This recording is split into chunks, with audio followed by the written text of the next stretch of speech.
We have a short week this week in the stock market with Thanksgiving on Thursday. The markets will be closed, and I'm going to talk about what the market usually does on a week like this. I just want to stop the video right there, guys, and say my apologies for the mic popping throughout the video. I don't know why it's doing that. It used to do it when I moved out and got the new computer, and then I fixed it, and for some reason it's coming back. So I'll figure that out. But again, watch the video all the way through. Peace. I hope you enjoy. Heading into the holiday season. Watch until the end of the video, like the video, subscribe to the channel. We're going to talk about a few things, only what is important, and the video should hopefully be around 6 to 10 minutes. I don't want to milk it too much. That is it. It's all I ask. It's free. Hit the like button. Okay, first thing I want to jump into is Atlas Lithium Corp. This is a sponsored stock that they are trying to get the word out on. This is ticker symbol ATLX. It's trading at $4.87. The analysts are giving it a price target of $12, up 146%, 1 year out. And there are a couple reasons that they could be doing this from a very basic standpoint. Humble opinions. I'm going to give you what the company does and upcoming catalysts, and you can decide for yourself if it is interesting to you and if you agree with these analysts. But what I do find interesting is that recently a lot of volume has came in showing that it could possibly be getting some institutional adoption. Seeing a lot of these companies a while back, you'll see that they barcode and no volume will come in. Atlas Lithium is a Brazilian lithium developer with additional rare earth projects. Again, not milking it too much. Between now, 2025, 2026 to 2030, the critical minerals market is definitely something to look at, especially lithium with electric vehicles, AI, everything, right?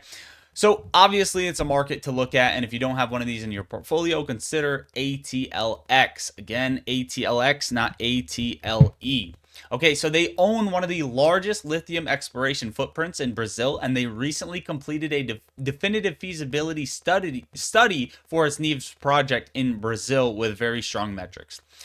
The company's main lithium project in Brazil looks very profitable from their recent study that they posted, and their project could pay for itself in under a year once the production starts, and they're already permitted or very close, and the mine is easy to access because the lithium is near the surface. The company also has promising rare earth and other mineral projects, not just lithium, which is also an important factor to include. Their finances look healthy for a small mining company. They have plenty of cash compared to their short-term debts. And also, Atlas Lithium has a strong main project overall. They have low costs, their permits are basically done, and they have extra rare earth potential alongside lithium in general. Upcoming catalysts could possibly be some of these. So they're moving towards production early 2026. Atlas aims to begin commercial lithium production in early 2026, which is a major step for any junior miner. Also, with the health of the junior miner and their projects coming and their permits, this is also open to possible acquisitions. That usually is something that could happen with these small companies. New drill results are coming. Recent drilling found lithium close to the surface. More results could increase the size of their resource. Of course, the permits, construction updates, and approvals that are in place and processing coming into 2026 can also be catalysts that will cause the stock to spike, and these small cap companies can trigger aggressive up moves on any sort of possible catalyst. They also have possible offtake or funding deals.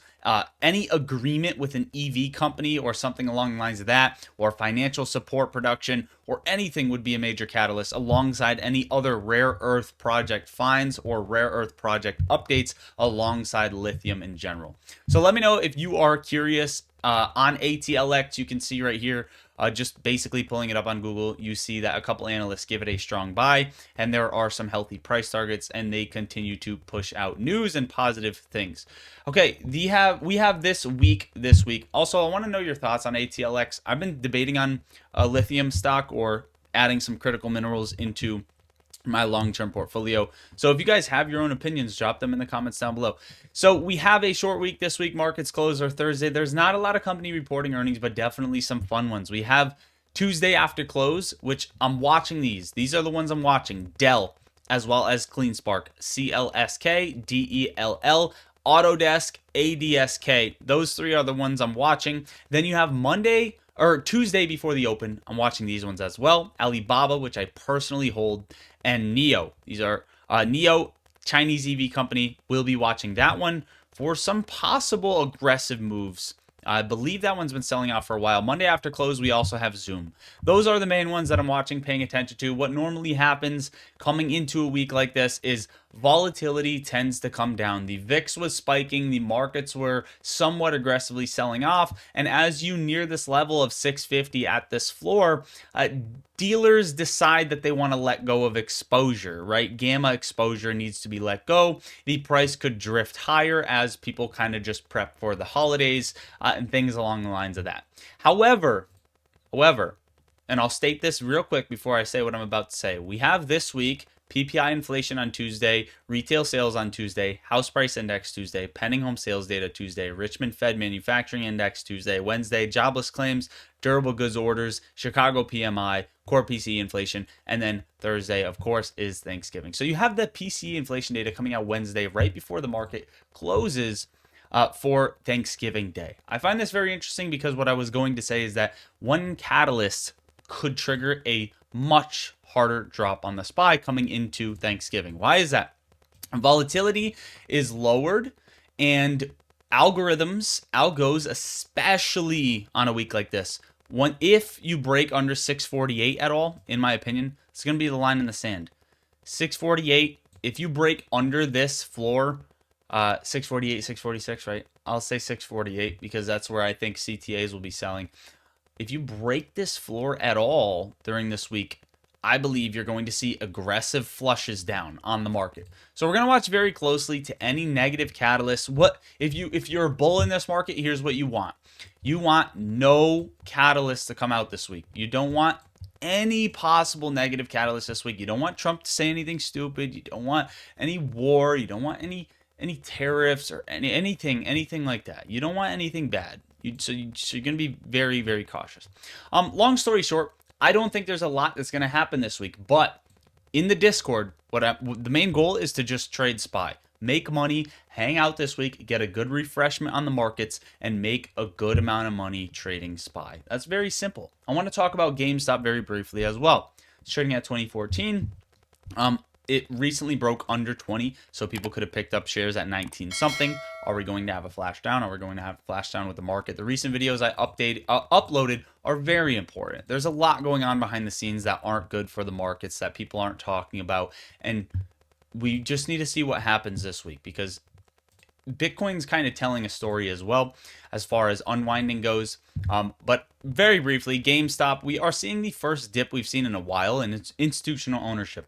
I don't have much to say on this because I'm not confident in what I would say on this, but there is obviously speculation that people, these institutions only load up to lend shares out or some other reasons, right? So let me know your thoughts in the comments down below if you have an opinion on this, but it is, again, the first time we've seen this in a while that they have actually let go of shares. Could it be bearish for a possible dip down or could it be bullish, right?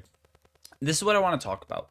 GameStop is reporting on December 3rd for their Q3 results. Q3, I believe, ended September 30th. You look at Bitcoin, the exact closing price for the end of Q3 is 114,000. That you can see has acted as a very interesting level, right? We built support off of it, double topped, flushed.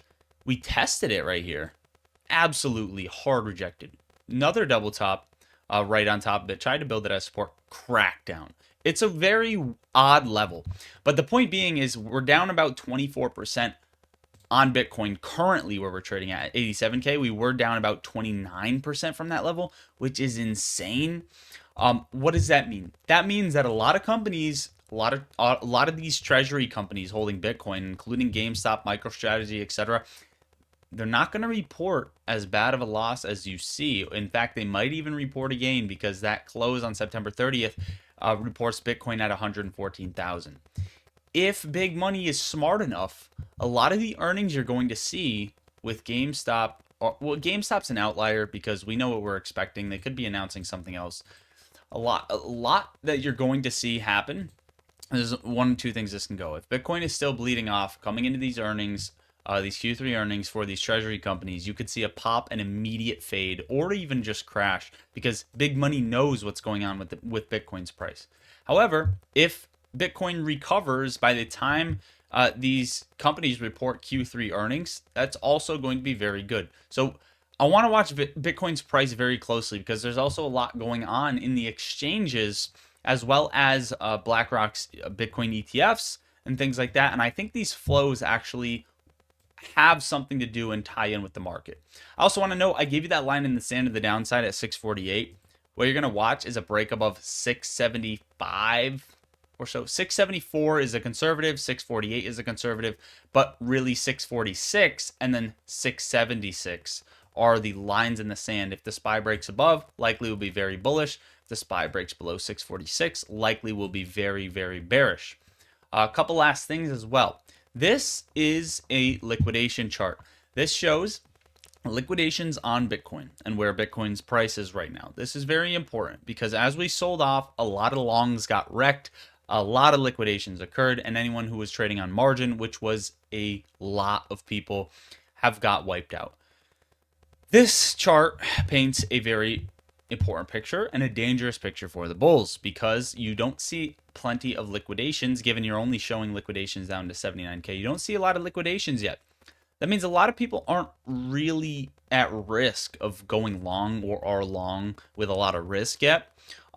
But a lot of shorts, this yellow you're seeing, very, very aggressive, high, heavy liquidation levels for short sellers. What do market makers want to do? They want to liquidate these people. All I'm saying, and this is the key point of the entire video, if you ignored everything I said, listen to this. If we are going to have a crash or a sell-off, an aggressive sell-off, expect it to happen this week alongside Bitcoin as well. Okay?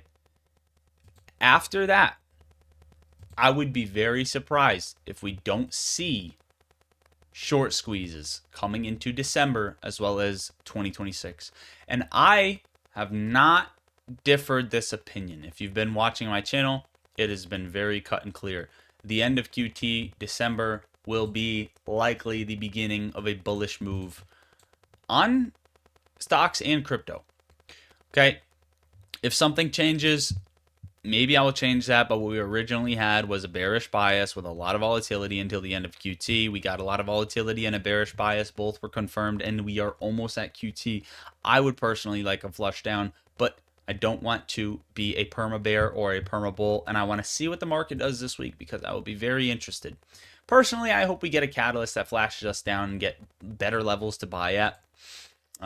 That's just me though. So we'll see what happens, guys. Last thing is, historically, when the volatility index VIX jumps, yada yada yada, it represents buying opportunities. This goes in with the liquidation event on Bitcoin. VIX spiked, showing possible buying opportunities as well as gamma deleveraging at these low levels.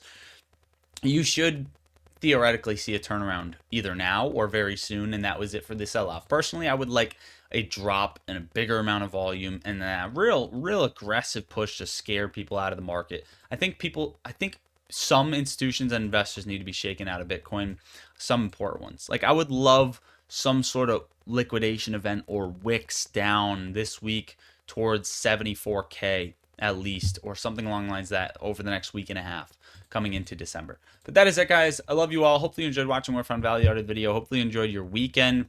Again, that is basically it. Let me know your thoughts on ATLX. Let me know your thoughts on these markets. And if you're in the Discord, congratulations. Hopefully we make some money this week. That's the top link in the description. Also, I have my chart prime indicator on TradingView that you can get for 7 days for free. It will add to your TradingView chart. But that is it, guys. I love you all. God bless. Lottery stocks out.